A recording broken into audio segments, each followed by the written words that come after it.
El olor de la harina y la levadura tibia aún se aferraba a mis manos cuando saqué la vieja motocicleta de la acera de la panadería. Las mañanas en Ciudad de México siempre eran ruidosas, pero hoy, las voces que entraban y salían parecían un oleaje repentino que, de pronto, se retiró, dejando un silencio extraño. Me puse el casco, lista para arrancar, cuando el teléfono en mi bolsillo vibró con insistencia, un número desconocido. Dudé un instante antes de acercarlo a la oreja. Una voz fría como un filo de cuchillo irrumpió. ¿La señora Álvarez? Su nuera acaba de sufrir un accidente de tráfico grave. La estamos trasladando al Hospital Privado San Gabriel. La familia debe venir de inmediato. El bullicio de la calle se apagó de golpe. La moto tembló bajo mis manos. En mi mente solo quedaron unas palabras sueltas. Accidente, grave, San Gabriel. El corazón me golpeaba el pecho, un zumbido en mis oídos, como un enjambre estallando. Inés, esa no era que yo quería como a una hija. ¿En un accidente? Llamé a Juan, mi hijo. El timbre sonó largo. Nadie contestó. Tal vez ya estaba en el hospital. Sí, debía estar allí. Me repetí eso para no perder la calma, pero la llama del miedo ya se había encendido. Entonces recordé a Miguel. El niño seguía esperando que lo recogiera en la puerta del colegio, sin saber nada. No podía permitir que recibiera esa noticia de labios de un extraño. Giré el acelerador. El tráfico se volvió un muro, cada bocina era un latigazo. Solo pude murmurar las oraciones que mi madre me enseñó de niña, rogando un milagro antes de que la oscuridad devorara a mi familia. Miguel estaba allí, junto al portón, abrazado a su mochila de superhéroes. Al verme, sonrió, con los ojos brillantes, ansioso por contarme algo de clase. No tuve valor para escucharlo. Miguel, súbete ya, hijo. Tu mamá tuvo un accidente. Tenemos que ir al hospital. La sonrisa se apagó de golpe, como una lámpara apagada por el viento. No preguntó nada, solo me abrazó fuerte por la cintura. Sentí su manita temblar, un miedo silencioso. San Gabriel apareció blanco y gélido. El olor penetrante del desinfectante se me metió en el pecho. Guié a Miguel por un pasillo interminable, el suelo de baldosas brillando como hielo. En urgencias estaba Juan, deshecho, como una sombra arrastrada por la tormenta.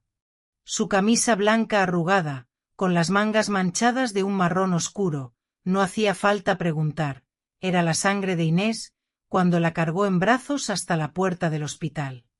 Mamá. Juan se derrumbó contra mi hombro, con la voz hecha trizas. El médico dice que está muy grave. Al oír a su padre llorar, Miguel rompió en sollozos. Me arrodillé para abrazarlo, acariciando esa espalda pequeña sacudida por un llanto desbordado. ¿Cómo podía protegerlo de esta ola si yo misma apenas podía mantenerme en pie?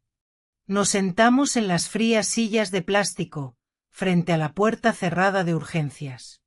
En ese silencio que cortaba, cada ruido era un puñal, los altavoces llamando pacientes, las camillas rodando a toda prisa, un reloj invisible goteando segundos.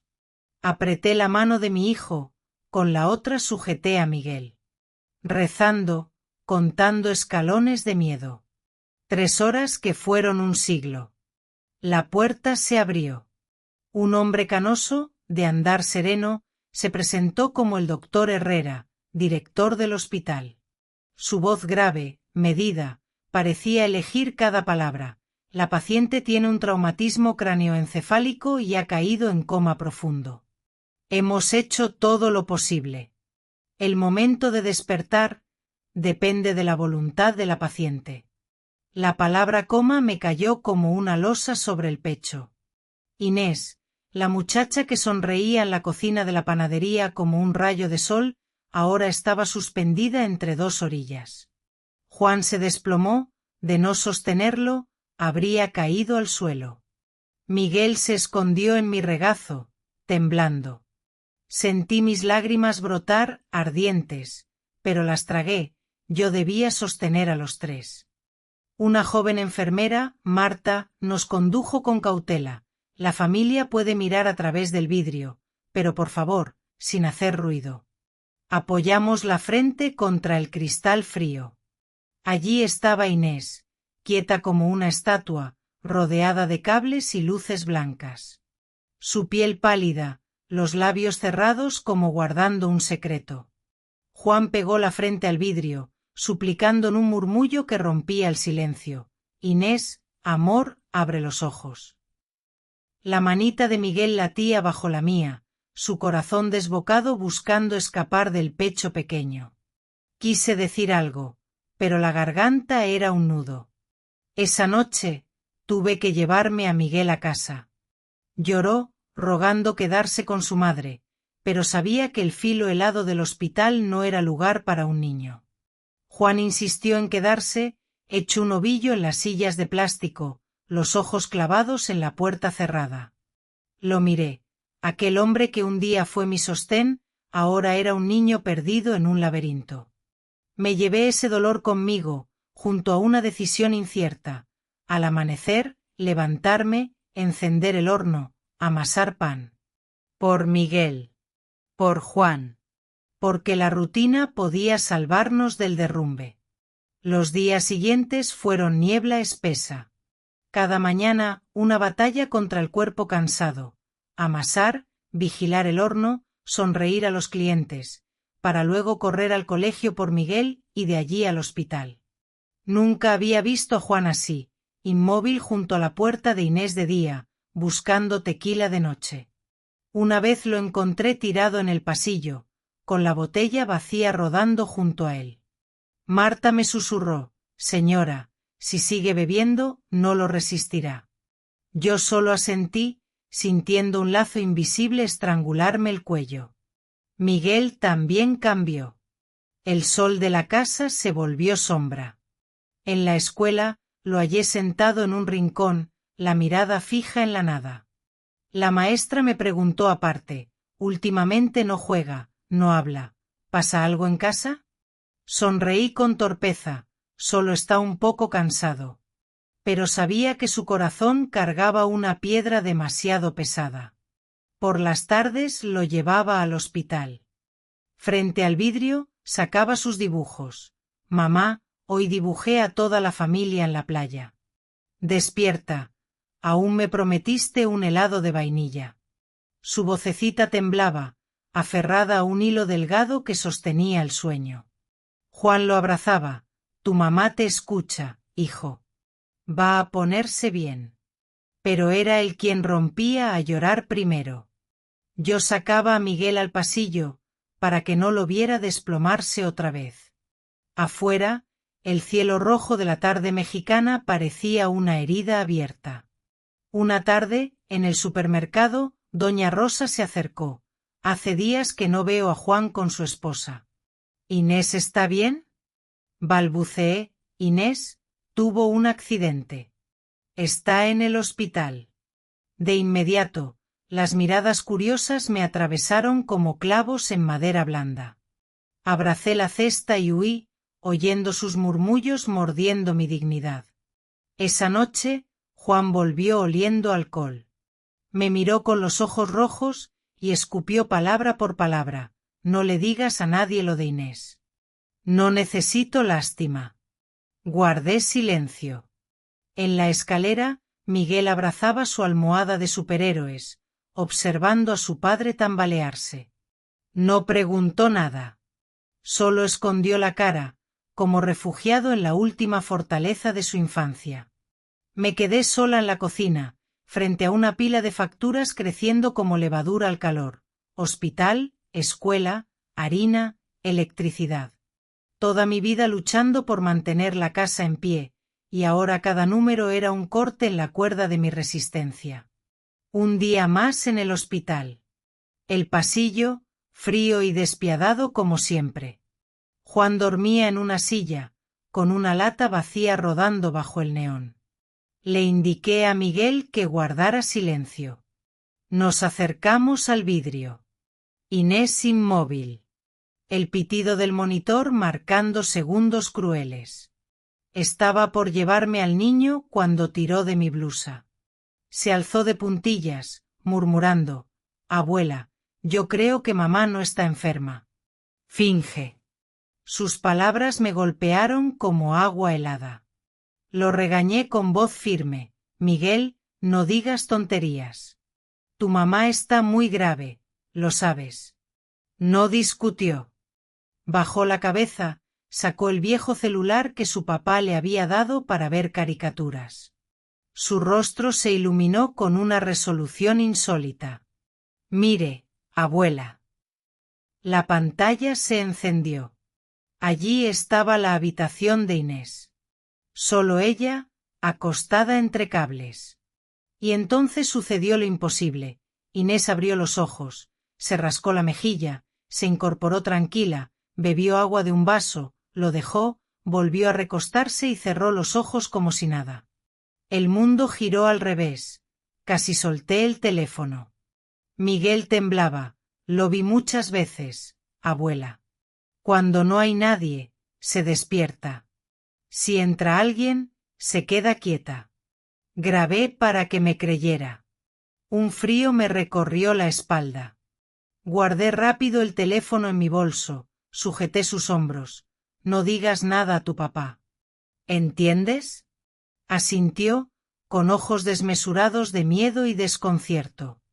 Entonces Juan se movió, medio despierto. «¿De qué hablan ustedes?». Salté, contestando: «Nada, solo le recordaba a Miguel su tarea». Juan suspiró, abrazó al niño. «Tu mamá despertará, hijo. No te preocupes». Miguel bajó la cabeza, evitando la mirada de su padre. Sentí como unas tijeras invisibles cortaban los lazos que nos unían. Esa noche conduje envuelta en niebla. ¿Me lo imaginé? ¿Fue un reflejo corporal? Pero dentro de mí, una voz clara repetía: «No fue casualidad». Inés escondía un secreto, y ese secreto podía arrastrarnos a todos. Al amanecer, volví a San Gabriel. El pasillo desierto, pasos de guardia nocturna. Marta estaba en la habitación de Inés, limpiándola mecánicamente, mirando de reojo hacia la puerta, nerviosa. Me oculté tras la esquina. Cuando salió con la carpeta, me acerqué. «Buenos días, Marta», dije serena. «Dígame, ¿alguna vez, mientras la cuidaba, vio algo extraño? Por ejemplo, que abriera los ojos». Marta dio un respingo, los ojos enormes, el bolígrafo cayó al suelo. Se puso pálida, balbuceando: «Señora, no entiendo». Retrocedió un paso, abrazando la carpeta como un salvavidas. Me acerqué más, fija la mirada. Esa reacción significa que es cierto. ¿No es así? Marta temblaba, se desplomó en la silla, murmurando: «Yo solo obedecí al director Herrera. Me dijo que lo mantuviera en secreto. Por favor, no me meta en esto». Una confesión a medias, pero suficiente para que el suelo se abriera bajo mis pies. Contuve la furia, preguntando con calma: «¿Mantener en secreto qué, exactamente?». Él dijo: «Que la cuidara bien, y que no dijera a nadie que la señora Inés ya despertó». Marta sollozaba. Un clic resonó en mi mente. El cerrojo saltó. Inés fingía. Y Herrera estaba implicado. Me alejé, los pasos pesados como piedras. El camino a la verdad se abría ante mí, un sendero sembrado de espinas. Y al final de aquel pasillo blanco y cortante, me hice una promesa: llegaré hasta el fondo. Por Juan. Por Miguel. Por esta familia, aunque tenga que caminar sobre fuego. Desde aquel día, el tiempo dejó de medirse en horas o en días, y comenzó a contarse por las tandas de pan que sacaba del horno, por las veces que limpiaba la vitrina vacía y por cada paso que daba en los pasillos del hospital. A las 3 de la madrugada, el reloj tosió un golpe ronco, como una garganta gastada. Me incorporé. La luz amarilla de la cocina proyectó mi sombra en la pared, tambaleante. Mezclé levadura, espolvoreé harina, añadí agua y sometí la masa lentamente con mis manos curtidas por los años. El olor de la harina fermentando, el latido vivo de la levadura. Siempre creí que la masa obedecía a las manos que la trabajaban. Si temblaban, la masa se rebelaba. Si eran firmes, la masa se rendía. Aquella mañana no podía esconder los golpes de mi corazón, pero me obligué a mantener el ritmo. Miguel comería el primer pan, y la normalidad del desayuno era lo único que aún podía ofrecerle. La calle frente a la panadería estaba en silencio, como una hoja en blanco antes de recibir la primera palabra. En esta ciudad, muchas cosas crecían con rapidez: muros nuevos, rótulos de neón titilantes, historias cruzadas.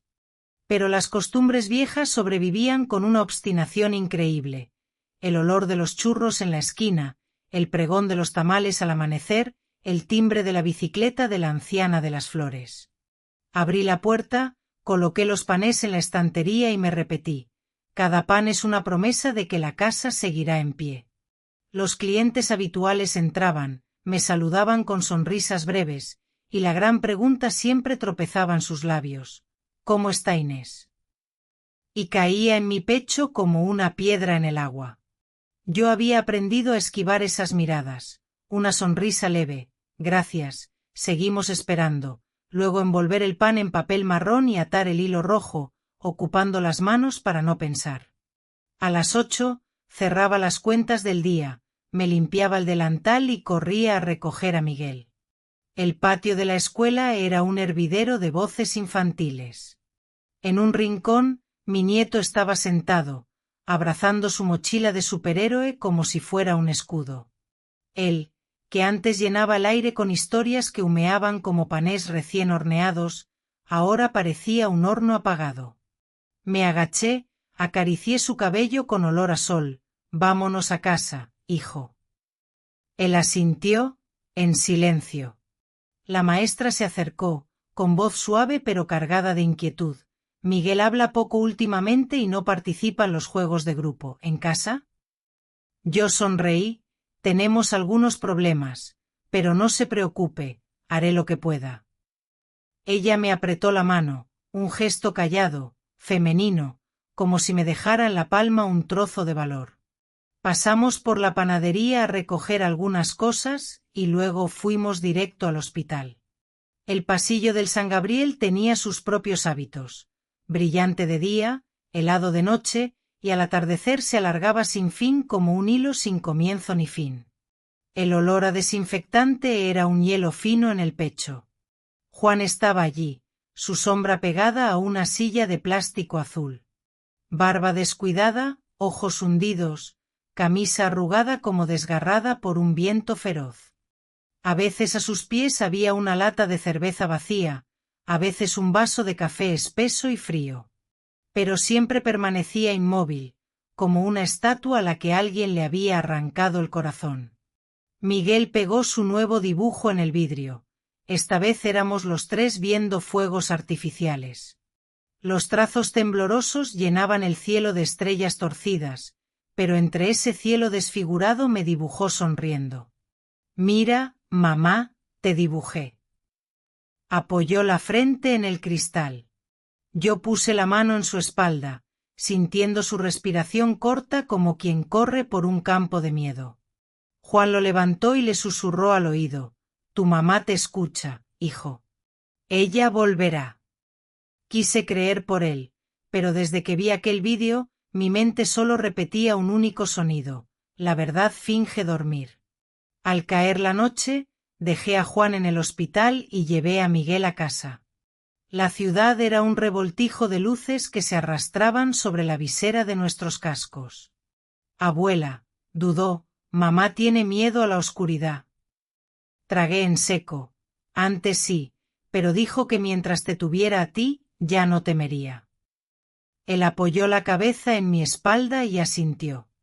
No lloró. Y a veces, la ausencia de lágrimas pesa más que el llanto. Lo acosté, le conté historias sueltas. Como mi madre cruzó temporadas de lluvia con solo un puñado de harina y un fogón. Como la gente envolvía sus penas en pan para que la levadura la suavizara. Miguel casi dormía cuando preguntó de golpe. Abuela, si mamá no vuelve, ¿seguiré siendo un héroe? Me quedé helada. ¿Héroe? Claro que sí. Porque un héroe es quien protege lo correcto, aunque tenga miedo. Él asintió, se dio la vuelta hacia la pared. Apagué la luz y me quedé más tiempo a su lado, escuchando cómo su respiración se volvía canción.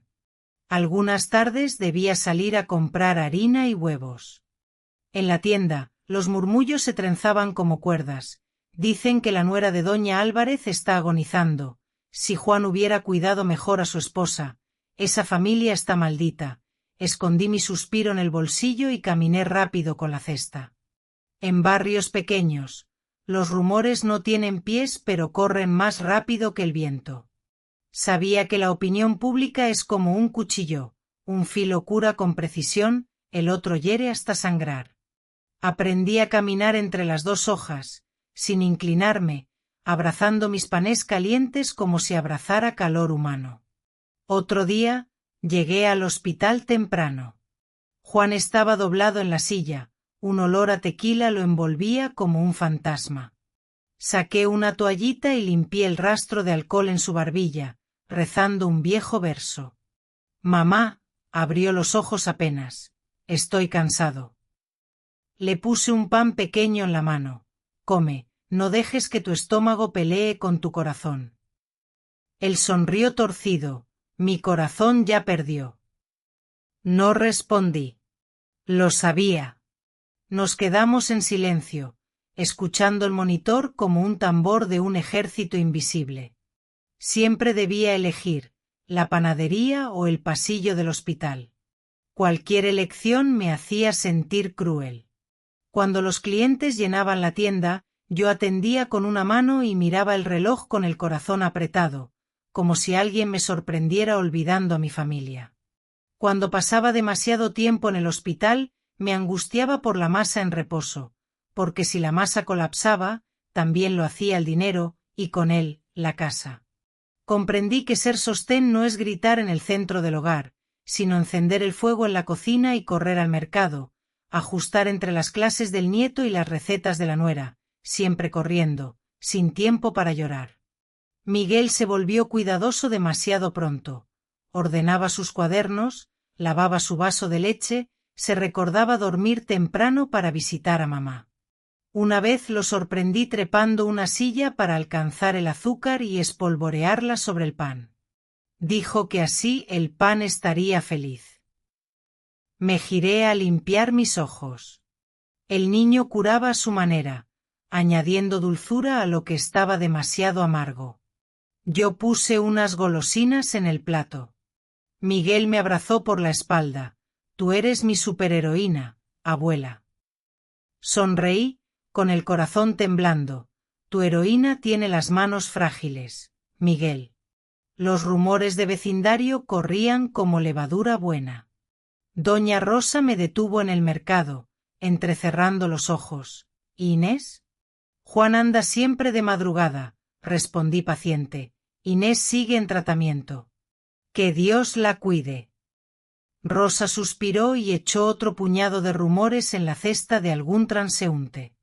En barrios como el nuestro, la gente se entretiene con la vida ajena, porque la propia carece de drama o porque el dolor propio necesita uno ajeno para respirar. No me enfadé. Solo me repetí, no dejes que otros definan tu casa. Empecé a inventar pequeños rituales para sostenerme. Cada mañana antes de encender el horno, cerraba los ojos 12 veces pensando en el rostro de Miguel al comer. Cada tarde antes del hospital, ponía una moneda en una caja de madera, como depositando un voto a favor de un milagro. Cada noche escribía 3 líneas en un cuaderno. ¿Qué hice hoy para mantener la casa en pie? A veces la respuesta era, hoy no me derrumbé. Y eso ya era una victoria. Juan, mi hijo antes fuerte como viga de techo, ahora era un hombre sin lugar, ni en la panadería, ni en casa con Miguel, sino enterrado bajo la luz blanca del hospital. Muchas veces quise sacudirlo: debes vivir, eres el padre de Miguel. Pero sabía que mis gritos se estrellarían contra el vidrio frío de la habitación de Inés. En lugar de gritar, llevaba pan recién horneado, café, y una frase tan baja que debía acercarse a mi boca para oír: come, hijo. A veces daba un mordisco, luego lo dejaba, mirando el cristal como si quisiera atravesarlo para entrar en el sueño de su esposa. De noche, revisaba las cuentas y los números bailaban como sombras en la pared. Gastos del hospital, medicinas, análisis, más electricidad por hornear más panes. Aquellos números sabían trepar a mis hombros de 62 años y doblarlos. Anotaba todo con cuidado, porque el único miedo que podía controlar era no saber cuánto quedaba. El otro miedo, el de la verdad, el de mañana, no sabía cómo. Y aún así, algo me mantenía en pie: Miguel. Mi nieto era la linterna pequeña que iluminaba mi camino por los pasillos oscuros. Preguntaba cosas que a los adultos nos dejaban mudos. Abuela, si alguien finge dormir demasiado tiempo, ¿puede olvidar cómo despertar? Yo respondí: no, hijo. Si es un sueño fingido, basta con llamarlo por su nombre, y despierta. Él asintió, apretándome la mano más fuerte al cruzar la puerta de cristal. Sentí un golpe en el pecho. ¿Llamar por el nombre correcto? ¿He nombrado yo las cosas como son? Una noche, me detuve en la puerta del baño de pacientes, observando a Marta pasar. Sus ojos ruidizos, sus pasos suaves como temiendo dejar huella. Imaginé un hilo invisible que unía la oficina de Herrera con la cama de Inés, pasando por manos de enfermeras, ojos de guardias. Una telaraña tejida de miedo e intereses. Dicen que en los hospitales privados lo más brillante es la luz del pasillo y lo más oscuro son los contratos fuera de los libros. No quería ser mal pensada, pero después de escuchar a Miguel y ver el vídeo, ya no podía darme el lujo de creer ciegamente. Aquella noche regresé tarde. La panadería medio cerrada, olor a pan frío, bandeja sin lavar en la pila. Encendí la cocina, herví agua, me senté en la silla de madera. Mis manos aún olían a masa, pero mi alma olía a sospecha. Dibujé en la mesa una línea: trabajo, recoger al niño, hospital, casa, cuentas.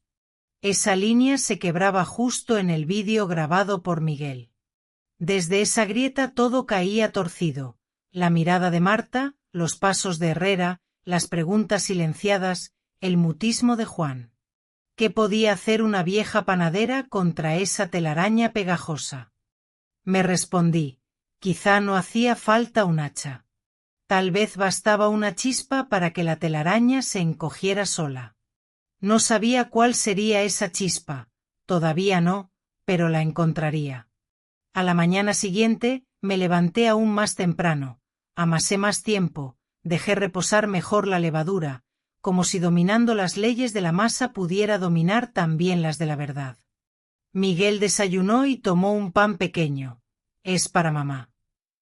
No tuve valor de decirle que quien finge dormir no tiene hambre, solo asentí: sí, lo llevaremos. Sonrió, y su sonrisa fue suficiente para soportar lo que viniera. En el hospital, Juan estaba allí otra vez. Coloqué el pan en su regazo y rocé su mano.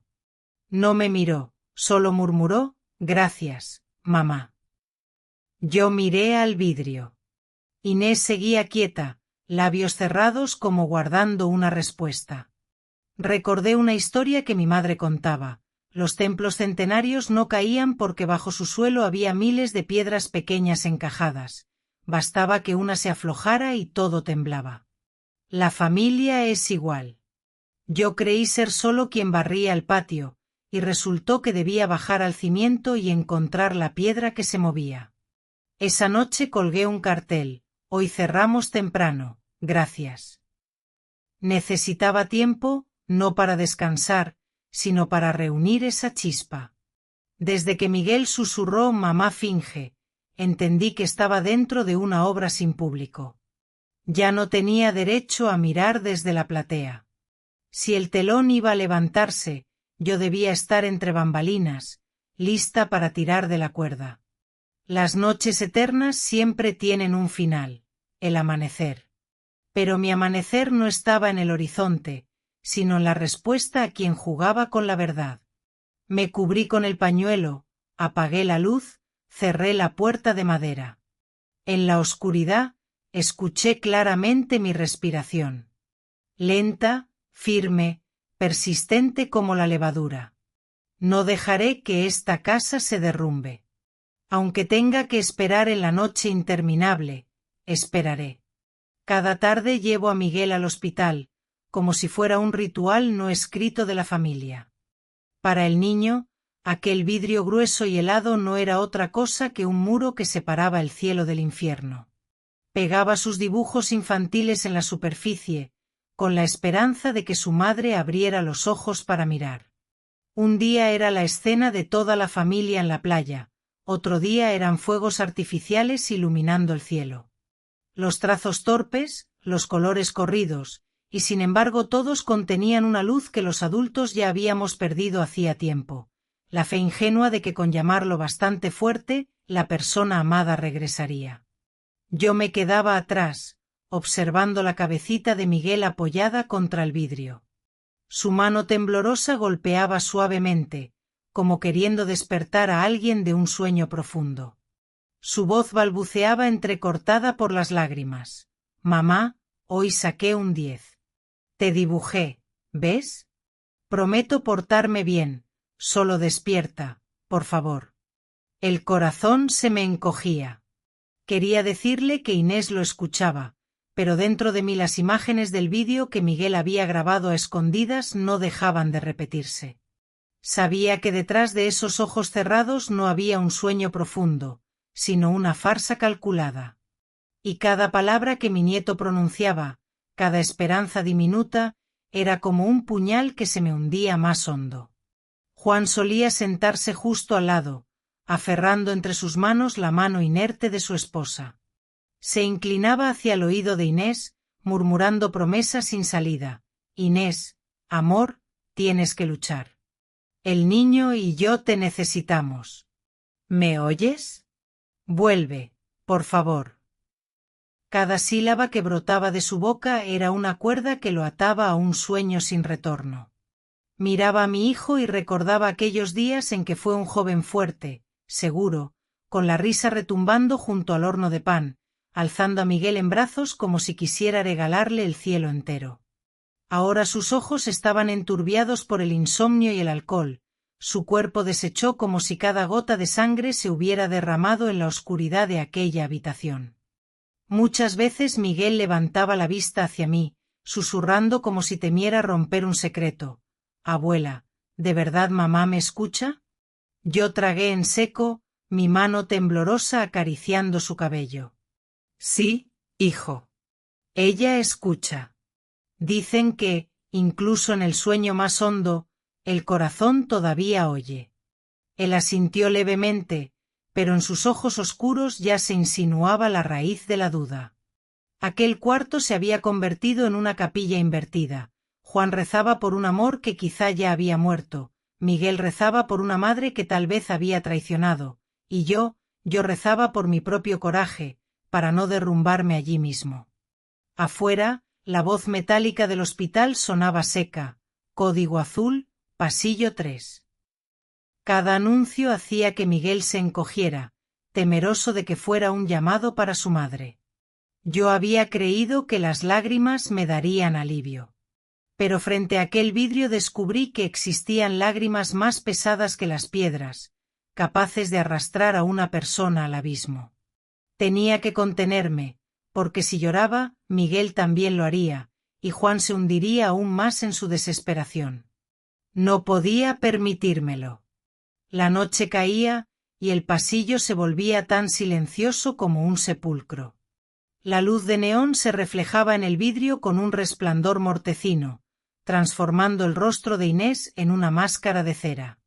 Sujeté con fuerza la mano diminuta de Miguel, sintiendo sus latidos apresurados como un tambor de guerra. En medio del silencio, escuché claramente la voz de mi interior. Hay susurros que no están destinados a despertar a los que duermen, sino a sacudirnos a nosotros mismos.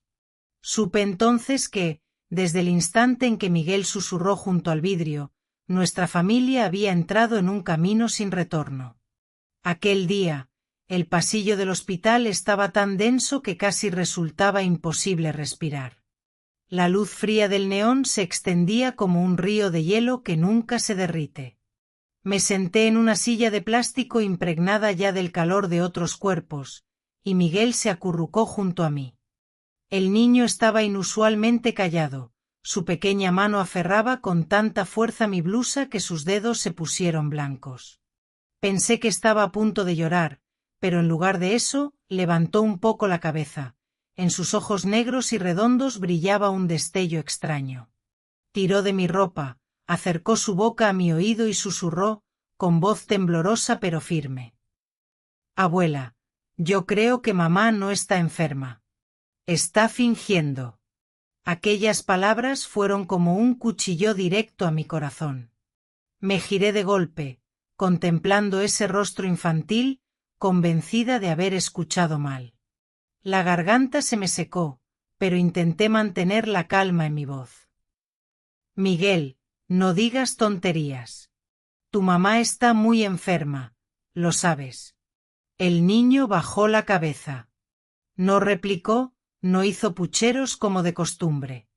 Solo sus hombros pequeños comenzaron a temblar, y entonces sacó del bolsillo un viejo teléfono, el mismo que Juan le había dado para ver dibujos animados. Sus dedos temblaban tanto al pulsar la pantalla que me dieron ganas de sostenerle la mano. De pronto, la pantalla se iluminó. «Abuela, mire esto», susurró tan bajo que tuve que inclinarme para escucharlo. En el vídeo aparecía la habitación de Inés, la luz blanca, el suero colgando, el monitor cardíaco pitando rítmicamente. Contuve el aliento. No había enfermeras, no había nadie más, solo Inés acostada en la cama, aparentemente inmóvil. Pensé, Miguel habrá grabado esto, para recordar a su madre. Pero unos segundos después, lo imposible ocurrió. Inés abrió los ojos lentamente. Muy despacio, como quien emerge de un sueño ligero. Sus pupilas se movieron, explorando la habitación. Luego llevó una mano a la mejilla y se rascó suavemente, un gesto absolutamente natural. Sentí que mi corazón golpeaba con fuerza, la sangre detenida en mis venas. No se detuvo ahí. Inés se incorporó, tomó el vaso de agua de la mesilla, bebió un largo sorbo y lo volvió a dejar con calma. Después se recostó de nuevo, cerró los ojos con firmeza, subió la manta hasta el pecho y adoptó exactamente la misma postura de antes, la de una mujer en coma. Me quedé petrificada. Mis oídos zumbaron, el mundo entero alrededor desapareció. El eco de pasos en el pasillo, la voz metálica del altavoz, el tic-tac del reloj, todo se desvaneció. Solo aquel breve vídeo se clavaba en mi mente, cada fotograma como un martillazo contra mi confianza. Me tembló la mano y casi dejé caer el teléfono. Miguel lo atrapó con rapidez, sus ojos brillando de miedo. Yo ya lo vi muchas veces, abuela. Cuando no hay nadie, mamá abre los ojos, mira alrededor. Pero cuando usted o papá vienen, ella vuelve a quedarse quieta. No entiendo, por eso grabé, para que me creyera. Su voz era débil, vacilante, pero cada palabra me desgarraba. Un niño, con apenas unos pocos años de vida, cargaba ahora con un secreto atroz que ni siquiera un adulto podría soportar.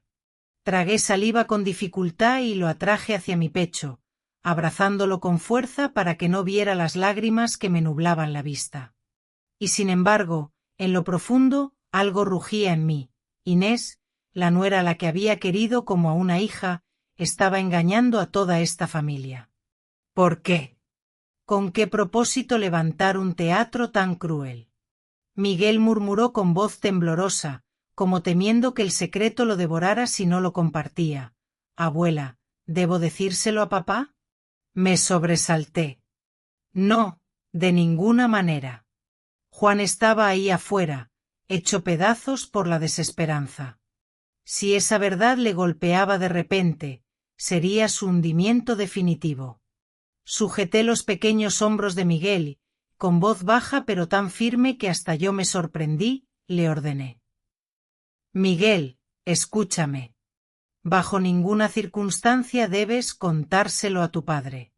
Este secreto es peligroso. Prométemelo.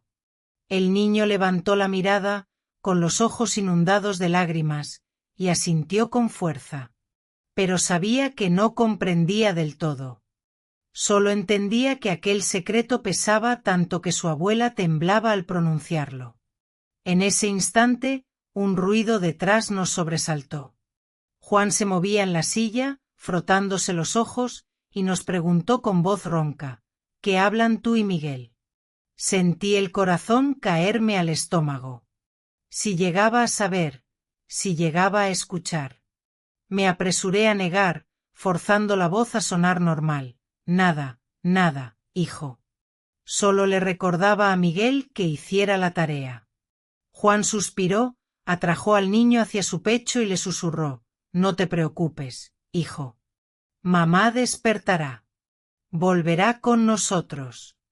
Miguel hundió la cabeza en el pecho de su padre, evitando su mirada. Yo contemplé la escena con un dolor insoportable. Aquel niño cargaba ahora con un secreto terrible, un secreto contra el mismo padre que tanto amaba. Esa noche, de regreso a casa, conduje como un fantasma. Las luces de la calle se alargaban en estelas luminosas. Miguel, sentado atrás, me abrazaba fuerte, escondiendo la cara en mi espalda. Sabía que lloraba en silencio. Y yo no podía dejar de repetirme una y otra vez la misma pregunta.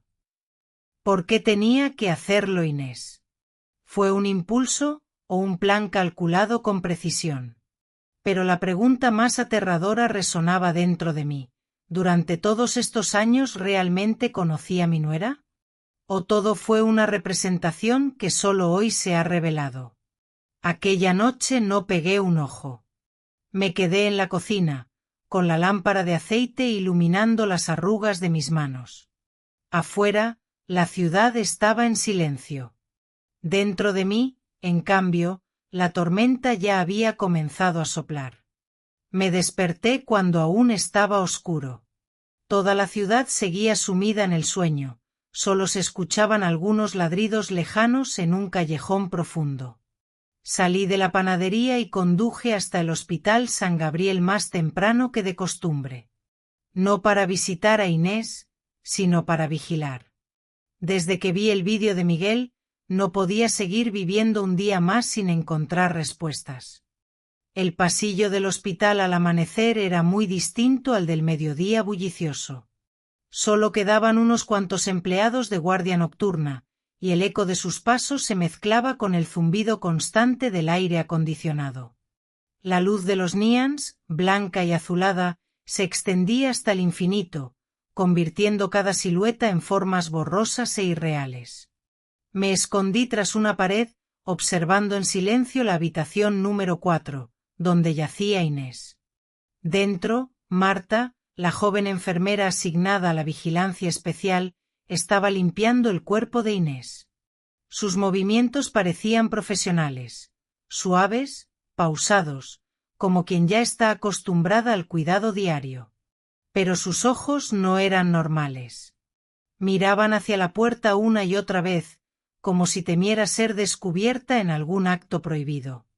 De vez en cuando, sus labios se movían, murmurando algo tan bajo que resultaba imposible escucharlo, pero suficiente para erizarme la piel. Contuve la respiración. Mi corazón latía con fuerza, como si cada pulso me empujara a salir y confrontarla. Pero la razón me detuvo. Si quería descubrir la verdad, no podía actuar con imprudencia. Cuando Marta salió de la habitación con la tabla de control en las manos, salté a interceptarla. «Buenos días, Marta», dije en un tono bajo, apenas un susurro que escapaba entre mis dientes. Ella dio un brinco. El bolígrafo que sostenía cayó al suelo con un chasquido seco. Su rostro palideció de inmediato, sus ojos se abrieron como si hubiera visto un fantasma. Yo la miré fijamente, sin darle espacio para negar. «Te pregunto en serio», logré mantener una calma casi cruel. «Durante el cuidado de Inés, ¿alguna vez viste algo extraño? Por ejemplo, que despertara cuando no había nadie». Marta tragó saliva. Sus labios temblaban, sus dedos apretaban la tabla con tanta fuerza que se pusieron blancos. Retrocedió medio paso, con la voz quebrada. ¿De qué está hablando? Yo, no entiendo. Avancé un paso más, sin apartar mis ojos de su rostro descompuesto. No finjas. Tu reacción lo ha dicho todo. Dime la verdad, Marta. ¿Tú lo has visto? Marta quedó petrificada. Luego, como si todas sus fuerzas la abandonaran, se dejó caer en una silla de plástico del pasillo. Su voz salió como un silbido, débil, apenas audible. Yo solo obedezco las órdenes del director Herrera. Él me dijo que lo mantuviera en secreto. Yo solo soy una empleada. Por favor, no me meta en esto. Sus palabras me golpearon como un trueno en el pecho. No era solo Inés quien estaba detrás de esta farsa. El propio director del hospital estaba involucrado. Todo un sistema de poder se levantaba como un muro de engaños.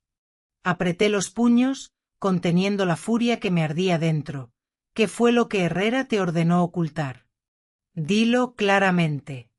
Marta negó con la cabeza una y otra vez. Sus manos se retorcían con tanta fuerza que la piel de los nudillos comenzó a sangrar. Con los ojos llenos de lágrimas, sollozó, me dijo, que no debía decirle a nadie, que Inés había despertado hace tiempo. Yo no me atrevo a desobedecer. Si pierdo este trabajo, no sabría cómo sobrevivir. Una lágrima cayó sobre la tabla de control, dejando un rastro largo y brillante. Me quedé de pie, respirando hondo para no perder la calma. Quería gritar, sacudirla hasta arrancarle toda la verdad. Pero entendí, Marta no era más que un peón diminuto en este tablero inmenso. Cargarla con la culpa no tendría sentido. En ese momento, otra enfermera pasó por el pasillo y nos lanzó una mirada curiosa. Marta se levantó de golpe, bajó la cabeza, recogió el bolígrafo y fingió escribir como si nada hubiera pasado. Yo, en cambio, giré sobre mis talones y me alejé, con los pies pesados como piedras. En mi cabeza resonaba una sola idea. Si el director Herrera estaba implicado, entonces esto ya no era una simple farsa familiar. Era una conspiración mayor, y mi familia no era más que presa en el juego. Salí del pasillo con una promesa silenciosa ardiendo en el pecho: descubriré la verdad, cueste lo que cueste. Después del encuentro con Marta, no pude quedarme tranquila.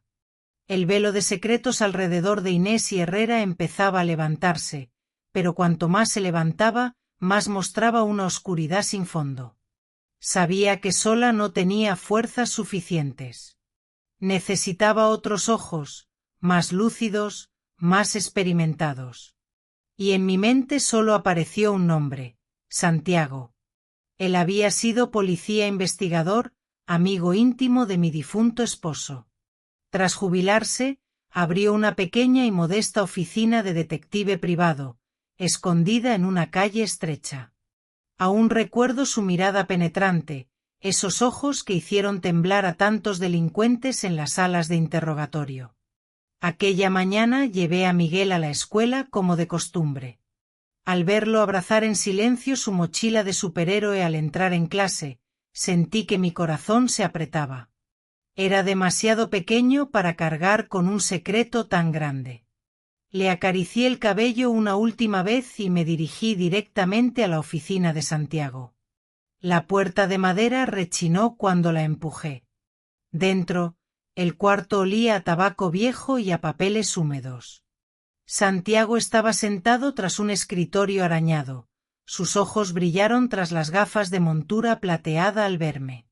Señora Álvarez, ha pasado mucho tiempo. Al verla, sé que algo anda mal. Me senté y, con las manos temblorosas, puse el teléfono sobre la mesa. Le conté todo, desde aquella llamada avisando del accidente, las noches en los pasillos del hospital, hasta el momento en que Miguel susurró y el vídeo que me desgarró el corazón. Le hablé también de la conversación con Marta y del nombre de Herrera. Mi voz se quebró varias veces, pero Santiago no me interrumpió. Solo golpeaba con los dedos el escritorio, ese viejo hábito suyo cuando estaba calculando. Cuando reproduje el vídeo, lo miró una y otra vez. Sus cejas se fruncieron y su rostro se volvió grave. Luego asintió lentamente, con una voz profunda como un tañido de campana. Usted no se equivoca. Esto no es un reflejo inconsciente. Esa mujer está completamente consciente, fingiendo un coma. Apreté mis manos. Escuchar esa verdad de la boca de Santiago la hacía aún más pesada. Pero hay algo peor, continuó. Si Herrera está implicado, no es un juego personal. Es una conspiración organizada. Puede tener que ver con dinero, seguros, o cosas aún más sucias. Sentí un frío recorrerme la espalda.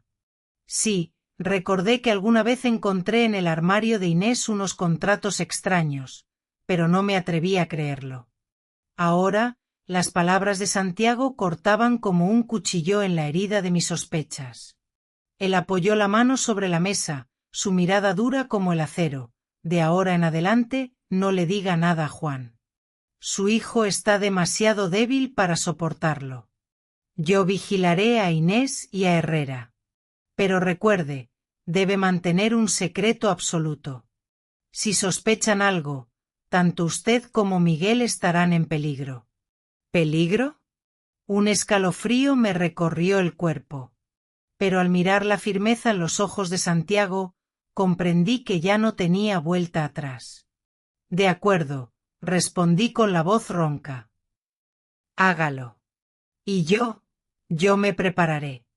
Esa tarde, llevé otra vez a Miguel al hospital. Juan seguía allí, con la mirada vacía clavada en Inés. Me senté a su lado, el corazón tan pesado como una piedra. Pero esta vez, algo había cambiado. Sabía que, en algún lugar entre esas sombras, Santiago estaba observando. Él vería lo que yo no podía, recogería las pruebas que necesitaba para arrancar la verdad. Miguel apoyó su manita contra el vidrio frío, murmurando, «Mamá, hoy me porté muy bien. Despierta, te estoy esperando».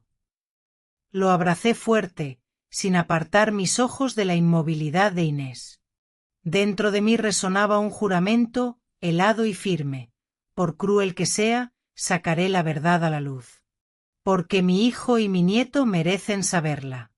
Desde el encuentro con Santiago, sentía que me había convertido en otra persona. Cada vez que tenía la oportunidad, observaba, escuchaba y memorizaba hasta el más mínimo detalle alrededor de Inés y Herrera. Pero dentro de mí seguía ardiendo una urgencia. Debía encontrar pruebas por mi propia mano. Una voz severa susurraba sin descanso. Si no lo ves con tus propios ojos, ¿cómo protegerás a Juan y a Miguel de la verdad que está a punto de estallar? Una madrugada regresé a casa cuando Juan aún dormía profundamente bajo los efectos del alcohol. La oscuridad cubría los escalones, solo un rayo amarillento se filtraba por la rendija de la puerta del cuarto de Inés. Mi respiración era agitada. Sabía que estaba a punto de hacer algo grave, hurgar en la habitación privada de mi hijo y de mi nuera. Pero si no lo hacía, mi familia sería tragada por un pantano de mentiras. Abrí la puerta con cuidado. El perfume de Inés todavía flotaba allí, dulce y penetrante, tan familiar que me estremeció. El tocador estaba en orden, un lápiz labial rojo destapado, como si su dueña hubiese salido solo un instante. Esa sensación me atravesó el corazón. Todo este tiempo había amado a un personaje perfectamente interpretado. Empecé a buscar. Abrí cada cajón, pasé páginas de libros, miré debajo de la cama. Todo parecía normal, salvo aquel armario alto junto a la pared. Lo abrí. La ropa doblada, los pañuelos apilados. Mis manos temblorosas hurgaron más abajo. En el fondo, bajo una capa de seda color vino, encontré un fajo de carpetas verdes, atadas con una goma vieja. Las llevé a la mesa, el corazón golpeando como un tambor de guerra. Con manos temblorosas solté la goma. Ante mis ojos aparecieron claramente pólizas de seguro. No una, sino dos. La primera era un seguro de salud, con una cláusula extraña, una suma enorme en caso de tratamientos prolongados o estado de coma. Mi vista se nubló. La cantidad escrita allí alcanzaba para comprar una gran casa en pleno centro de la ciudad. La segunda era aún más terrible, un seguro de vida, con una indemnización varias veces mayor. Si Inés moría, Juan, su esposo, recibiría todo el dinero. El rostro de Inés se tornó blanco, sus labios temblaban. Pero al mirar la firma al final de la página, quedé helada. Era la firma de Inés, no la de Juan. Ella misma había contratado esas pólizas. Me desplomé en la silla, abrazando esos papeles como si sostuviera un cuchillo sangrante. En mi mente se amontonaban preguntas. ¿Cómo pudo Inés, alguien que nunca tuvo un trabajo estable, pagar contratos tan costosos? ¿De dónde provenía el dinero? ¿Y por qué elegir justamente la cláusula de coma, como si hubiera previsto algo? Rápidamente saqué el teléfono y fotografié cada página. Mis manos temblaban tanto que las imágenes salían borrosas, pero insistí hasta obtener copias claras. Sabía que esto era la clave, la prueba de que la farsa del hospital no era casualidad, sino un plan meticuloso. Mientras intentaba devolver todo a su sitio, escuché pasos en el pasillo. La puerta se abrió de golpe. Juan estaba allí, con el cabello revuelto, los ojos enrojecidos y la voz áspera. «Mamá, ¿qué hace en mi cuarto?» Casi se me caen los documentos. Escondí el teléfono tras la espalda y forcé una sonrisa torpe. Buscaba un álbum de fotos antiguo. Quiero mostrarle algunas a Miguel. Juan me miró fijamente unos segundos. En sus ojos brilló una chispa de sospecha, pero luego suspiró y se dirigió directo a la cocina, donde lo esperaba la botella de licor. Su silueta tambaleante parecía un pilar carcomido. Yo quedé inmóvil, el corazón retumbando como un tambor. Había traicionado la confianza de mi hijo, pero al mismo tiempo había encontrado una pieza crucial de la verdad. Lo comprendí. Desde ese instante, ya no había camino de regreso. Al día siguiente, me reuní con Santiago en un pequeño café escondido en un callejón solitario, el lugar que solía elegir para hablar de asuntos que no debían llegar a oídos ajenos. El sitio era tan silencioso que el tintinear de una cucharilla contra el vaso sonaba como una campana. Santiago estaba sentado en el rincón más apartado, frente al un sobregrueso, sus ojos pensativos detrás del humo espeso del café que ascendía. «Señora Álvarez», asintió levemente. «He vigilado durante muchas noches. Y esto es lo que he encontrado». Empujó el sobre hacia mí. Con manos temblorosas lo abrí. Dentro había una serie de fotografías tomadas en la oscuridad.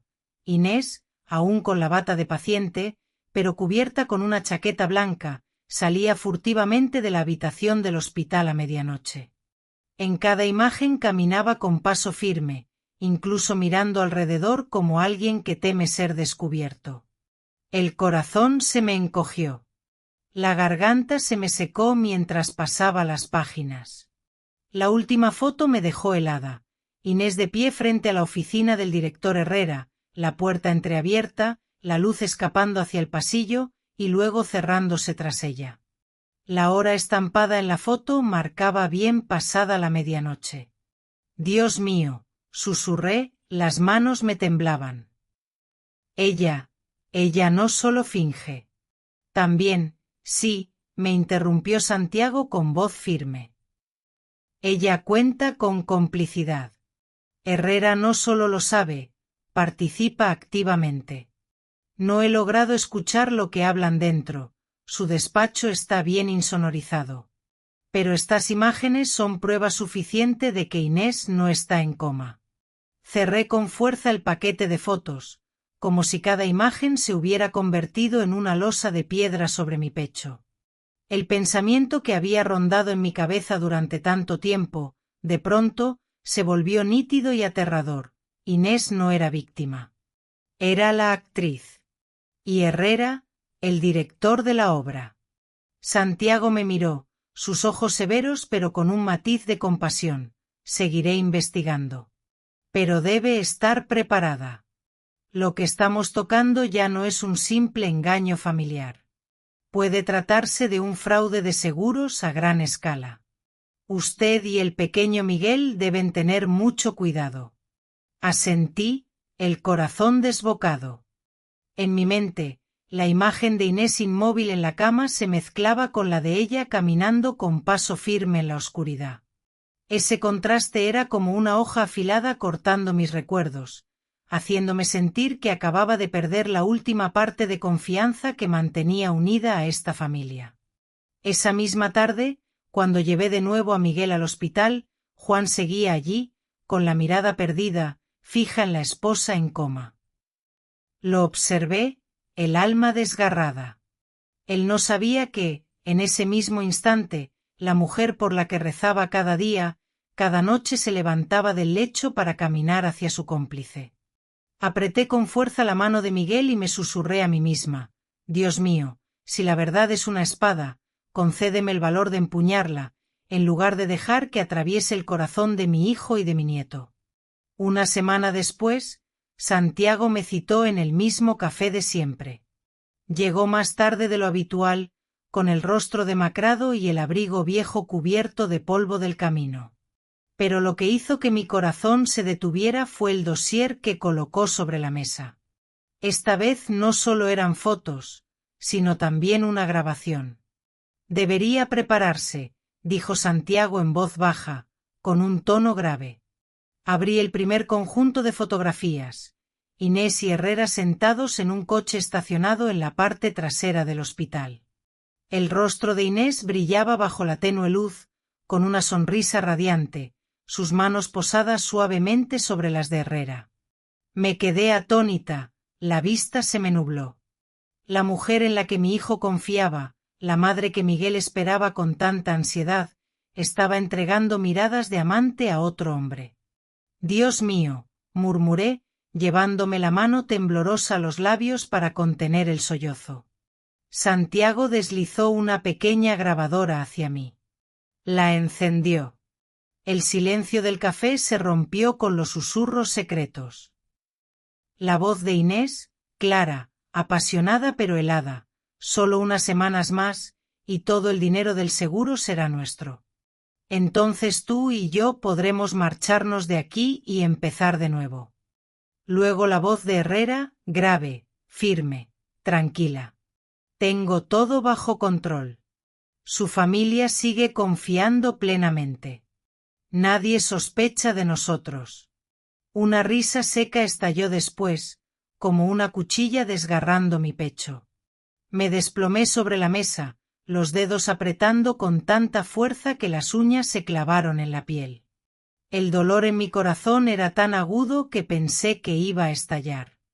Durante años había considerado a Inés como a una hija, le había dado mi cariño, mi confianza. Y ahora, cada palabra, cada roce de aquella grabación convertía mis sentimientos en una farsa cruel. Santiago apoyó una mano sobre mi hombro, su voz ronca y quebrada. Señora, sé que esto es brutal. Pero necesitaba verlo con sus propios ojos, escucharlo con sus propios oídos, para poder enfrentarlo. Juan y Miguel merecen ser protegidos con la verdad, por más devastadora que sea.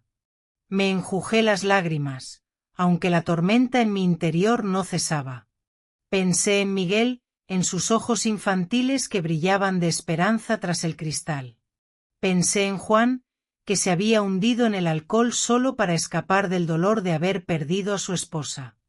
Y ahora, si descubrieran esta verdad, ¿podrían soportarlo? Apreté la grabadora contra mi pecho, sintiéndola tan pesada como una sentencia de muerte. En mi mente resonaba una pregunta desgarradora. Como madre, ¿debo revelar todo, aunque sepa que destrozará el corazón de mi hijo? ¿O debo enterrarlo, a cambio de una paz falsa y frágil? Sabía bien que, tarde o temprano, ya no tendría elección. Porque la verdad nunca permanece oculta para siempre. Esa tarde, acababa de cerrar la panadería cuando escuché unos golpes fuertes y repetidos en la puerta trasera de madera del callejón. 3 hombres desconocidos bloqueaban la entrada, sus cuerpos tatuados, las miradas feroces. El que iba al frente, con la cabeza rapada y hombros anchos como un muro, extendió un papel arrugado. Usted es la suegra de Inés, ¿verdad? Ya es hora de pagar la deuda. Me quedé paralizada. En el papel había unas cifras enormes, una deuda inimaginable. Mi voz temblaba, pero traté de mantener la calma. Se equivocan. Inés, ella está en el hospital. No pudo haber pedido un préstamo. El hombre soltó una risa seca, una carcajada que cortó el aire como una navaja. No se haga la ingenua. Fue ella quien nos citó. El dinero ya se gastó. Y si no lo pagan, su familia será la que responda. Sentí que la sangre me abandonaba el rostro, la cabeza me daba vueltas. Todo encajaba, los contratos de seguro extraños, las desapariciones nocturnas de Inés, y ahora, los usureros tocando a la puerta de mi casa. ¿Qué? ¿Qué quieren? Susurré. Él se acercó, con el aliento cargado de tabaco y alcohol. 1 semana. Si no aparece el dinero, venden la casa y pagan. Si no, luego no se quejen.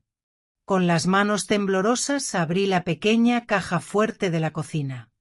Saqué todos los ahorros de años, guardados para Miguel y para la panadería. Los puse en su mano, mi voz suplicante. Aquí, por favor, denme más tiempo. El hombre contó el dinero, rió con desprecio y lo guardó en su bolsillo. 1 semana. No nos obliguen a volver.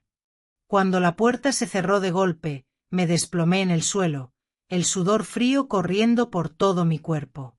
Temblaba, no por la vejez, sino por el miedo que me invadía. Inés no solo había engañado a la familia, también nos había arrastrado a un lodazal de deudas. En ese instante, el teléfono vibró en mi bolsillo. Era un mensaje de Santiago.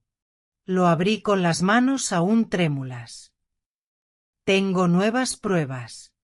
Inés y Herrera, juntos en el coche.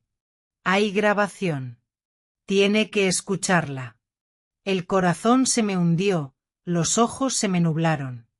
La imagen de Inés con su bata de paciente, abrazando a Herrera en plena noche, y la promesa del dinero del seguro cambiará nuestras vidas resonaban en mi cabeza.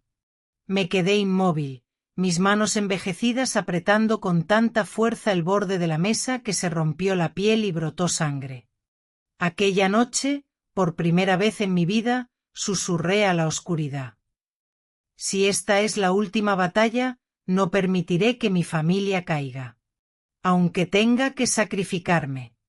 Yo sabía que no podía guardar el secreto para siempre. Santiago ya tenía suficientes pruebas: fotos, grabaciones, contratos de seguro. Todo parecía una sentencia esperando ser leída. Pero antes de que llegara desde fuera, Juan, mi hijo, debía escuchar la verdad de labios de su madre. Esa noche lo vi sentado en la sala, con la botella de licor medio vacía, la mirada perdida en la nada. Me acerqué con el fajo de documentos que pesaban como piedras. Mi corazón latía con fuerza, cada paso era como caminar sobre hielo quebradizo. Juan, lo llamé suavemente. Él levantó la cabeza. Sus ojos estaban enrojecidos, su barba descuidada, parecía un extraño. Mamá, ¿qué pasa?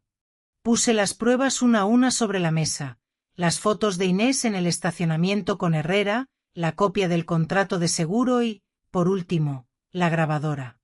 Mira bien, hijo. No quiero ocultarlo más. Juan tomó las fotos con manos temblorosas.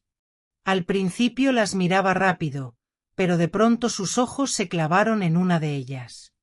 No, imposible. Esto es falso. ¿Quién montó todo esto? Balbuceó, pálido como un muerto. Nadie lo montó, dije con la voz quebrada. Escucha, Juan. Encendí la grabadora. La voz de Inés sonó clara, fría. Solo necesitamos unas semanas más. El dinero del seguro será nuestro.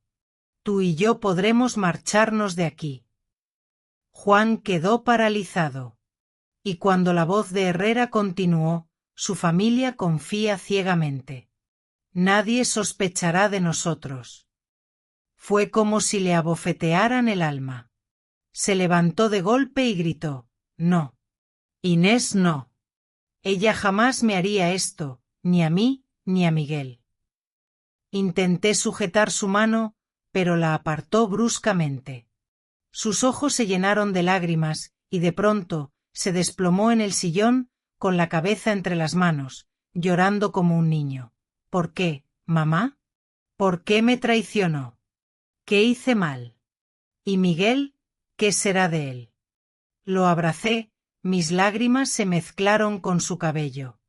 El corazón se me rompía al escuchar sus sollozos. Hubiera querido mentir una vez más, protegerlo de ese dolor. Pero la verdad estaba desnuda, y a veces la verdad es esa medicina amarga que la familia debe tragar. En el silencio pesado, susurré: hijo, esto apenas comienza. Si no enfrentamos esto, ellos lo destruirán todo. Tenemos que resistir, por ti, por Miguel. Juan no respondió. Solo permaneció allí, temblando, aferrado a la botella. Pero en sus ojos empañados alcancé a ver un destello, fuego de rabia, de dolor, y tal vez, fuego para seguir viviendo. Después de la noche en que Juan se derrumbó ante la verdad, supe que no podíamos dudar más. Inés y Herrera habían urdido todo con demasiada astucia. Si guardábamos silencio, el final inevitable sería la destrucción de la familia y que Miguel creciera dentro de una mentira cruel. A la mañana siguiente busqué a Santiago. Su oficina era húmeda, la luz se filtraba por una ventana cubierta de polvo. Me miró, y sin necesidad de preguntar supo que ya le había contado todo a Juan. Asintió levemente: ha hecho lo correcto. Ahora debemos dar el golpe final. Pero la policía debe estar presente. De inmediato pensé en Rosario, mi amiga de juventud, ahora jefa de la comisaría local. Habíamos compartido toda una adolescencia, y sabía que era una mujer firme, incapaz de apartar la vista de la verdad. Esa tarde fui a verla. La oficina era pequeña, las paredes cubiertas de expedientes, el aire impregnado de café fuerte. Le relaté todo: el vídeo grabado por Miguel, la confesión indirecta de Marta, las fotos y audios reunidos por Santiago. Rosario escuchó en silencio, su rostro cada vez más serio. Señora Álvarez, dijo con voz firme, esto no es solo un engaño familiar. Es un fraude de seguros organizado. Puedo abrir una investigación de inmediato, pero... ¿pero qué? Pregunté, con el corazón golpeando en mi pecho. Pero para atraparlos en flagrancia necesitamos que ellos mismos se descubran ante todos. Testigos, pruebas vivas en el lugar. De lo contrario, lo negarán todo. Santiago intervino, con un brillo en los ojos, y la oportunidad será cuando Herrera anuncie que Inés no sobrevivió. He oído que planea hacerlo muy pronto. Usarán esa muerte fingida para cerrar la farsa y cobrar el seguro. Rosario asintió. Exacto. En ese momento entraremos. Cuando Inés abra los ojos, cuando se levante para protestar, su obra se derrumbará sola. Yo prepararé a mi gente. Apreté los puños, temblando entera. Parte de mí temía. Esa escena destrozaría aún más a Juan. Pero también sabía que era la única oportunidad de terminar con la pesadilla. Esa noche no pude dormir. Sentada junto a la ventana, miraba la luz pálida de la luna derramarse sobre el techo. Susurré una plegaria, que mi hijo tenga la fuerza suficiente. Que Miguel crezca en la verdad y no en la oscuridad. En la penumbra, escuché con nitidez el tic-tac del reloj. Cada golpe era un conteo regresivo hacia el momento en que la verdad estallaría. La mañana del día fatídico, el cielo de la ciudad parecía cubierto por una capa de ceniza gris. No había sol, solo un viento helado silbando contra los cristales. Juan y yo entramos en el pasillo del Hospital San Gabriel, mi corazón latía con fuerza, cada paso se sentía como caminar sobre brasas. Marta, la joven enfermera, estaba de pie junto a la puerta de la habitación de Inés, con el rostro pálido y las manos retorciendo la tabla de control. Al verme, desvió la mirada, como si supiera exactamente lo que estaba a punto de suceder. La puerta de la oficina se abrió y apareció Herrera. Llevaba una bata blanca impecable, con una carpeta en la mano. Su rostro era grave, su voz pesada. La familia debe prepararse. El estado de la paciente es muy crítico. Hoy daremos el anuncio final. Tragué en seco. Juan, a mi lado, temblaba en los hombros, con la mirada perdida. Él no sabía que, en el pasillo, Rosario y varios policías ya estaban listos para irrumpir. Dentro de la habitación, Inés seguía allí, con el rostro pálido, los ojos entrecerrados. A simple vista, cualquiera pensaría que estaba agonizando. Herrera permanecía a su lado y comenzó a hablar. Hemos hecho todo lo posible. Pero el cuerpo de la paciente ya no responde. Quizás, solo le queden unas horas. Algunos familiares rompieron en llanto. Juan se desplomó junto a la cama, apretando la mano de su esposa, sollozando, Inés, no me dejes solo con nuestro hijo. Yo permanecía en silencio, con las manos crispadas en mi falda, cada músculo tenso como una cuerda. Este era el momento del que Rosario me había hablado. Hice una leve señal, y de inmediato, la puerta se abrió de golpe. 3 policías entraron, con Rosario al frente, sus ojos afilados como cuchillas. Su voz resonó, Doctor Herrera. Señora Inés Ortega. Quedan arrestados por fraude y estafa de seguros. La habitación quedó en silencio sepulcral. En ese instante, Inés se incorporó de golpe. Sus ojos se abrieron de par en par, el rostro desencajado. Su voz aguda, histérica. No, esto es una mentira. Yo sigo enferma. Pero esa reacción le arrancó la máscara. Todos en la sala quedaron paralizados, con la boca abierta. Algunos familiares gritaron, Dios mío, ella nunca estuvo en coma. Juan quedó petrificado. Soltó la mano de su esposa, retrocedió, con una mirada mezcla de dolor y furia. Su voz se quebró como madera astillada. Inés, todo este tiempo, ¿Todo fue una mentira? Inés rompió en llanto, intentando alcanzar a Juan, pero él ya había desviado la mirada. Herrera, lívido, aún trató de mantener el control. No tienen pruebas.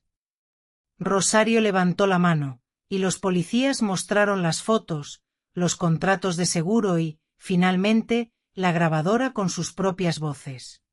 La grabación llenó la habitación, cada palabra como un cuchillo. Solo unas semanas más y el dinero del seguro será nuestro. Algunos familiares exclamaron con rabia: «Dios mío. Todos estos años la quisimos, y así nos pagó». Los policías se acercaron y esposaron a Herrera e Inés. El sonido metálico de las esposas resonó frío en la habitación.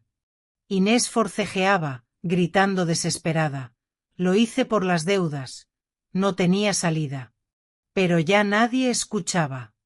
En aquella habitación, donde antes reinaba la esperanza, solo quedaban el tintinear de las cadenas y el llanto ahogado de Juan. Puse mi mano sobre el hombro de mi hijo, con la voz temblorosa pero firme. «¿Lo ves, Juan? Esta es la verdad. Por dolorosa que sea, solo la verdad puede salvar a nuestra familia». La fría habitación del hospital se convirtió de repente en un campo de batalla de la verdad. El pitido constante de la máquina de ritmo cardíaco seguía sonando, bip, bip, como recordatorio de que allí alguna vez hubo una esposa, una madre por la que se rezaba día y noche. Pero ahora, todo no era más que una farsa ridícula. Juan se tambaleaba en medio de la sala, con los ojos rojos de sangre, las manos temblorosas colgando a los lados. Miraba a Inés, la mujer a la que había amado con todo su ser, que en ese momento estaba retenida por la policía, con las muñecas aprisionadas en frías esposas metálicas. Inés, la voz de Juan se quebró, áspera, como fuego ardiendo en su garganta. «¿Qué has hecho? Todas esas noches en las que velé por ti, recé por ti. Todas esas veces que Miguel se quedó junto al cristal llamando a su madre. Todo eso, ¿solo para cambiarlo por un puñado de dinero sucio?». Inés sollozaba, las lágrimas corrían, sus ojos buscando desesperadamente compasión en su esposo. Se debatía, intentando acercarse a Juan, pero fue tirada hacia atrás. «Juan, escúchame, no tenía otra opción. Las deudas me ahogaban, tú no lo entiendes. Solo quería conseguir dinero, para que pudiéramos empezar de nuevo, darle a Miguel un futuro». «Basta ya». Mientras tanto, Juan se fue silenciosamente solo al juzgado. Al regresar, no dijo nada. Gritó Juan, su voz retumbó e hizo estremecer a todos. Sus ojos estaban inyectados de sangre, llenos de odio y dolor desgarrador. Si de verdad pensabas en Miguel, no lo habrías dejado llorar hasta quedarse dormido frente a tu cama. No lo habrías hecho creer que su madre iba a morir. No solo me traicionaste a mí, traicionaste a tu propio hijo. El rostro de Inés quedó petrificado, como si las palabras de Juan fueran el corte final que rompía la cuerda de mentiras a la que se aferraba. Miguel no estaba allí, lo había dejado al cuidado de doña Lucía. Pero sabía que, si él hubiera presenciado esa escena, su corazón inocente se habría reducido a cenizas. Solo imaginarlo ya me desgarraba por dentro. Herrera, que hasta entonces había intentado mantener la calma, habló con voz fría: «Los están engañando. Esto es un malentendido. Soy médico, tengo derecho». «Cállese», rugió Rosario, mostrando el contrato de seguro y las fotos. «Aquí están las pruebas. El contrato firmado por Inés, con la cláusula de coma. Las fotos de ustedes dos en el coche. Y la grabación de ambos planeando cómo quedarse con el dinero. Esto es un tribunal, no su hospital». Los familiares en la sala quedaron atónitos. Una de las tías de Juan rompió a llorar, limpiándose las lágrimas mientras murmuraba: «La quisimos como a una hija y así nos pagó». Juan se desplomó en una silla, cubriéndose el rostro con las manos. Corrí hacia él, puse mi mano sobre su hombro. Sollozaba, su cuerpo entero temblaba como con fiebre. Le acaricié la cabeza, susurrando: «Hijo, sé que este dolor es demasiado grande. Pero al menos ahora conoces la verdad. Ya no serás engañado. Debes vivir, por Miguel». Juan no respondió.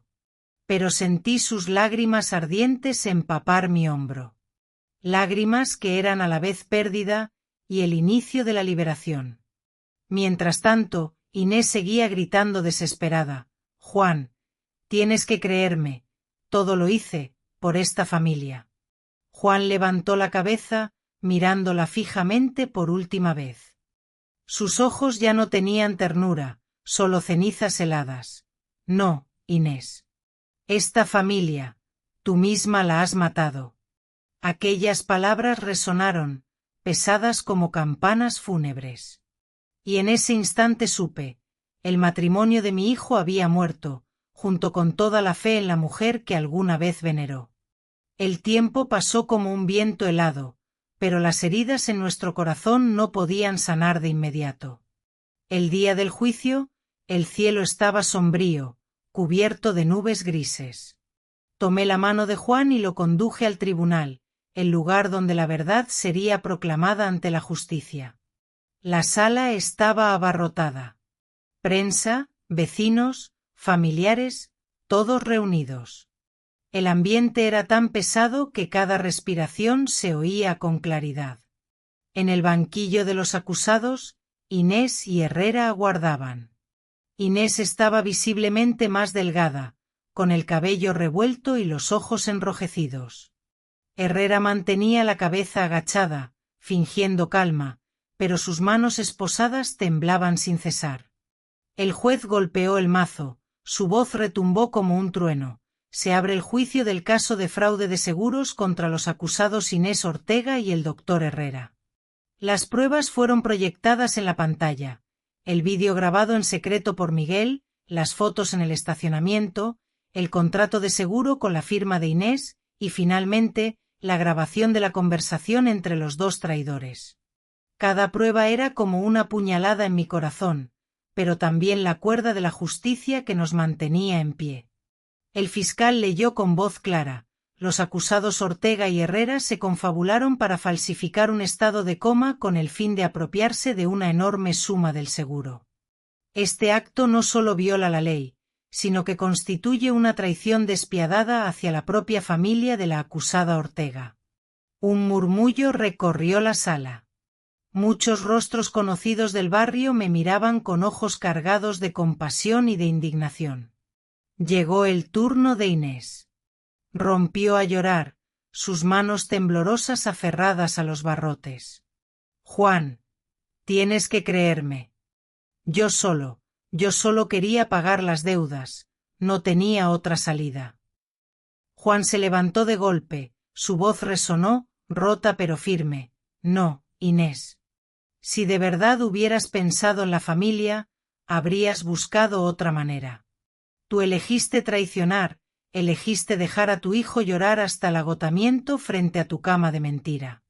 No más excusas». La sala quedó en un silencio sepulcral. Solo se escuchaban los sollozos de Inés y el nuevo golpe del mazo. Finalmente, se dictó sentencia. Herrera, 6 años de prisión por fraude y complicidad. Inés, 5 años de prisión, obligada a devolver todo el dinero defraudado.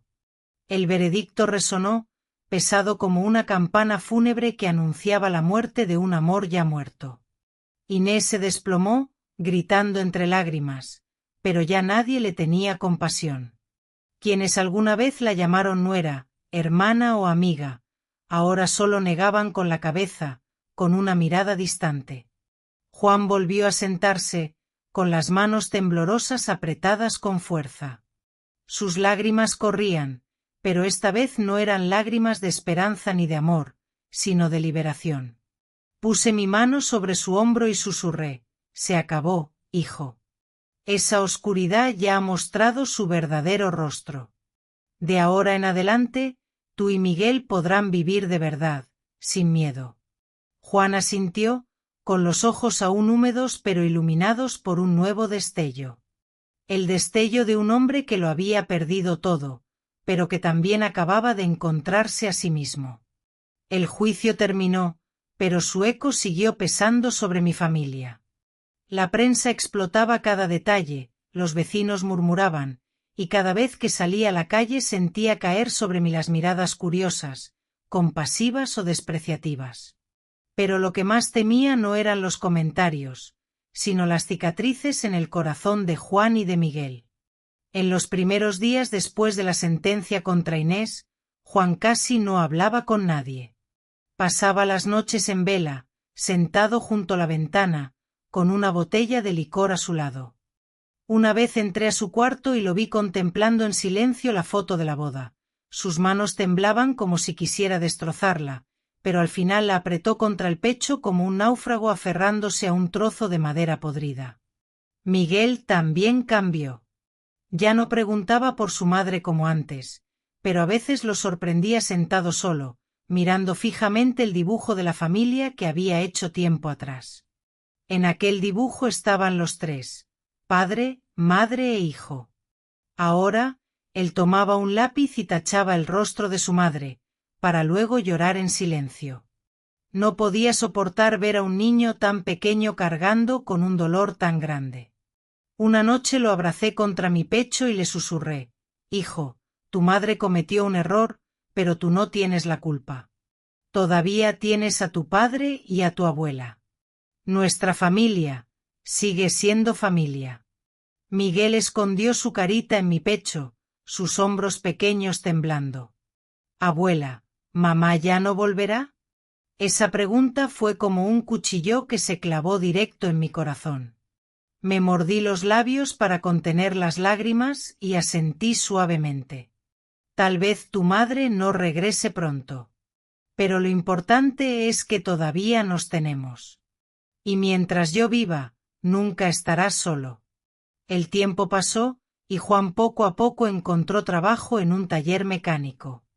Sus manos se manchaban de grasa, el olor a hierro se impregnaba en su ropa, pero en su mirada volvía a aparecer la concentración que creí perdida.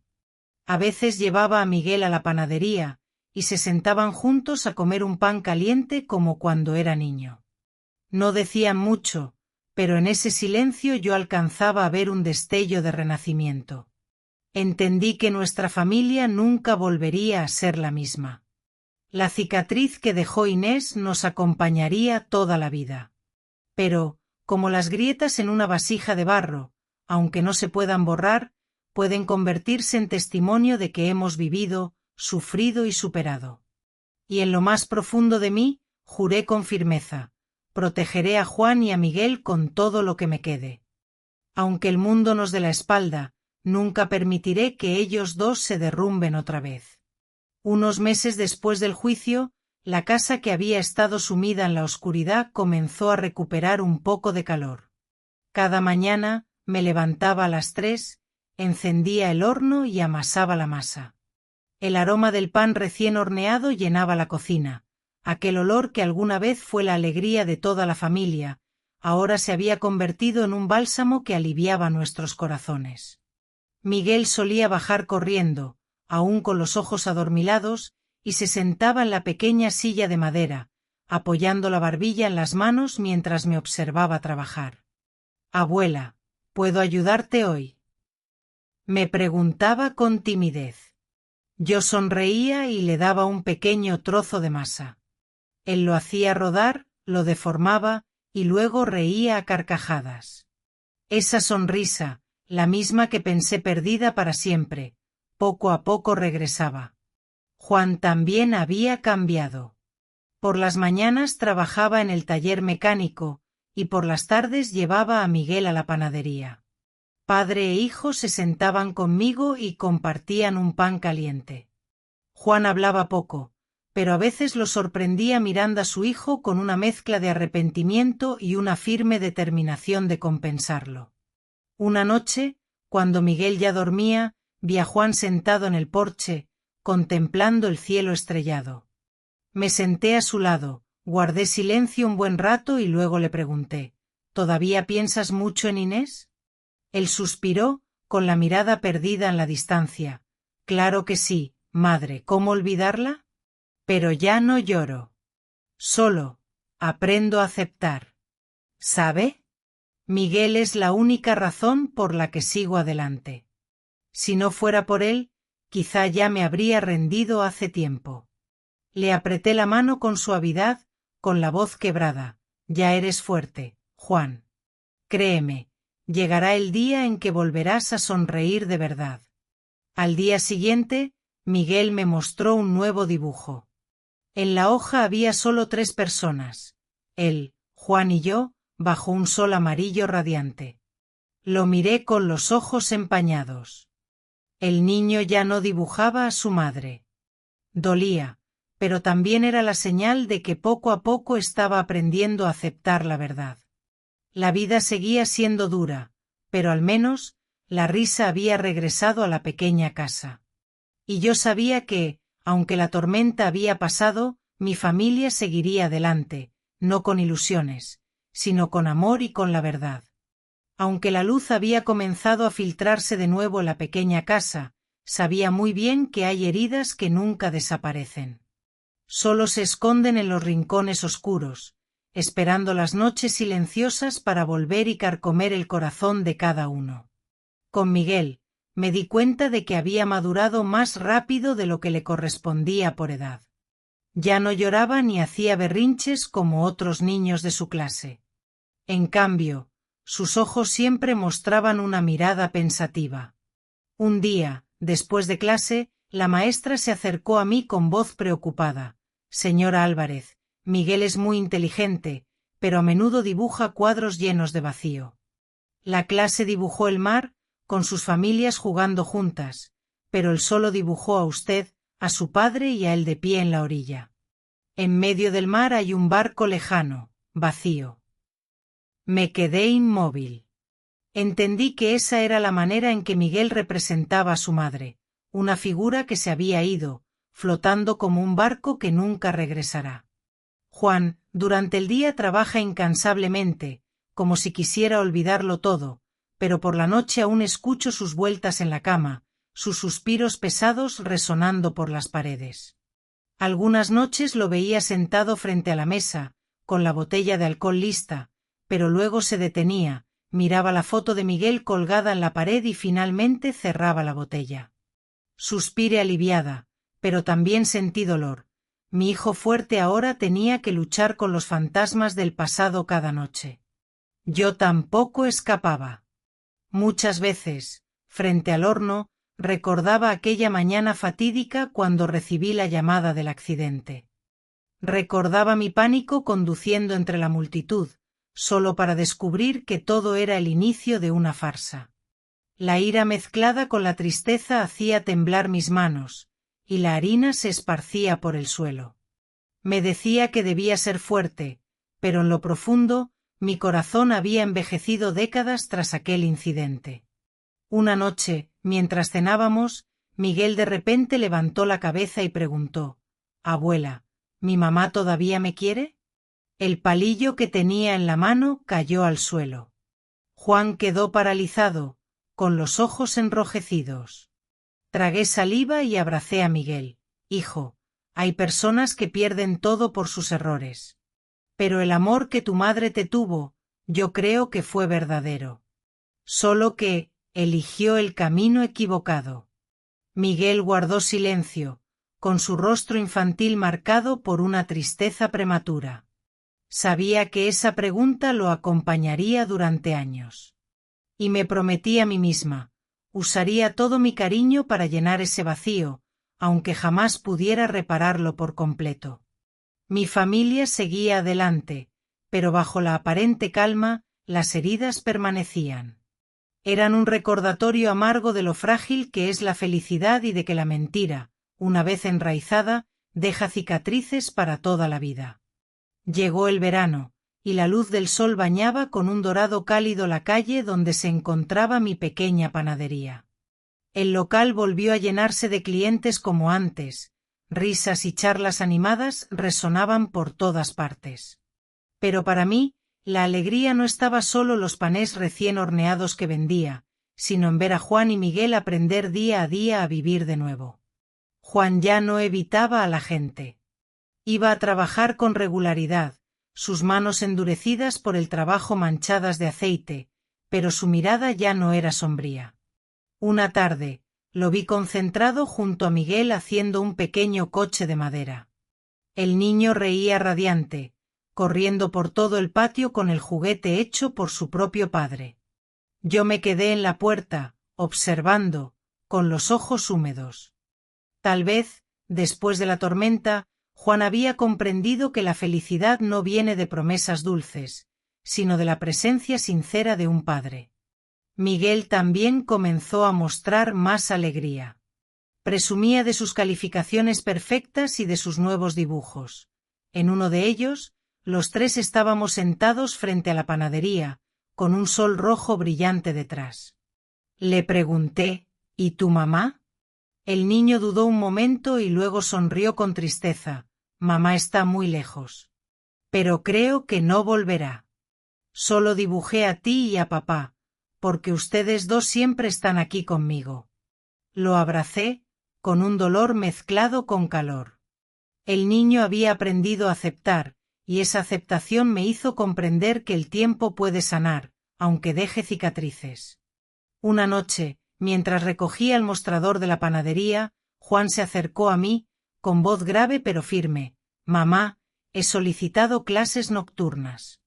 Quiero aprender más para poder abrir mi propio taller algún día. No puedo permitir que Miguel crezca viendo a su padre solo bebiendo y triste. Sentí un nudo en la garganta y puse mi mano sobre su hombro. Hijo, finalmente has levantado la cabeza. Estoy orgullosa de ti. En ese instante, vi a mi familia. Aunque faltaba una pieza, se estaba reconstruyendo con los ladrillos de la verdad, el cemento del cariño y el techo de la nueva confianza. Cada mañana, cuando los primeros rayos de sol iluminaban el horno, escuchaba las risas de Miguel, las llamadas de Juan a su hijo, y en mi corazón sabía, hemos sobrevivido a la tormenta y estamos comenzando de nuevo, más fuertes que nunca. El tiempo pasó, y Inés y Herrera permanecieron tras las rejas. Los medios al principio difundieron la noticia a gran escala, pero luego se fueron apagando. Sin embargo, para nuestra familia, el eco del suceso nunca desapareció por completo. Se convirtió en una cicatriz en la memoria, recordándonos el precio terrible de la mentira. El día de la sentencia final, llevé a Miguel a pasear al parque, evitando que el niño escuchara más sobre su madre.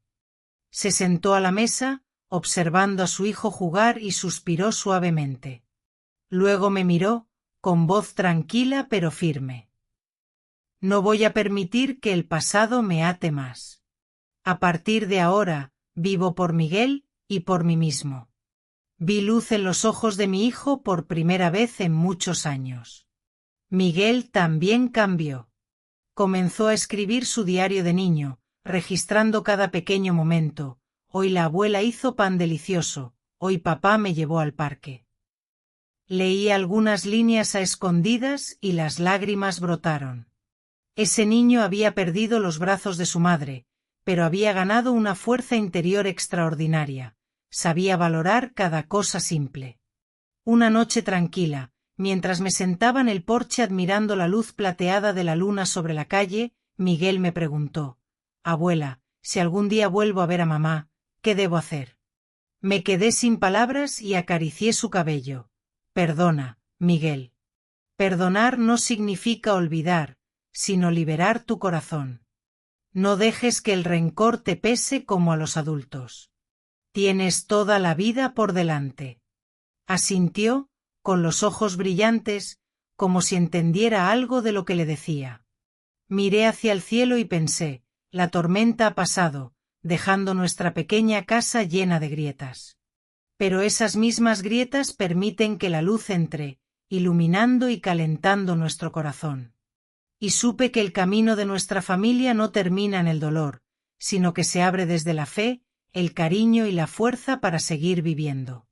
Porque, al final, el verdadero amor es el legado más grande que una familia puede dejar.